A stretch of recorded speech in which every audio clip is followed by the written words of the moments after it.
आजकाल मी किती पाणी पितो तेही ते मोजतात, पण मी त्यांना या निवडणुकीत पाणी पाजल्याशिवाय राहणार नाही असा घणाघाती टोला मुख्यमंत्री देवेंद्र फडणवीस यांनी शिवसेना पक्षप्रमुख उद्धव ठाकरे यांचं नाव न घेता लगावला। जिल्हा परिषद तसंच पंचायत समितीच्या निवडणुकीच्या प्रचारासाठी मुख्यमंत्री जळगाव जिल्ह्यातल्या म्हसवड इथे जाहीर सभेत बोलत होते। जळगाव जिल्हा नेहमीच भाजपचा पाठीराखा राहिलाय, त्यामुळे जिल्हा परिषदेत एखादी सत्ता द्या, जिल्ह्याचा विकास करून दाखवू असं आश्वासन त्यांनी यावेळी दिलंय।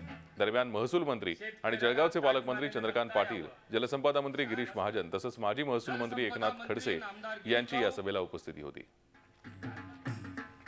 आजकाल काही लोक मी किती पाणी पितो हे देखील मोजतात। जे मी किती पाणी पितो मोजतात त्यांना पाणी पाजल्याशिवाय मी सोडणार नाही। या जळगाव जिल्ह्याने भारतीय जनता पक्षाची पाठराखण सातत्याने केली आहे। आता ही वेळ आली आहे की पाठराखण आम्ही देखील उतराई करून या जळगाव जिल्ह्याचा विकास करून आम्ही या पाठराखणीचं उतराई व्हावं, पण त्याकरता ही जिल्हा परिषद एक हाती आमच्या हातामध्ये द्यावी लागेल। आणि म्हणून मी तुम्हाला विनंती करतो, या जिल्हा परिषदेमध्ये पूर्ण बहुमतासहित नाही 2/3 बहुमतासहित ही जिल्हा परिषद आमच्या हातामध्ये द्या। जळगाव जिल्हा हा 1 नंबरचा जिल्हा आम्ही करून दाखवू।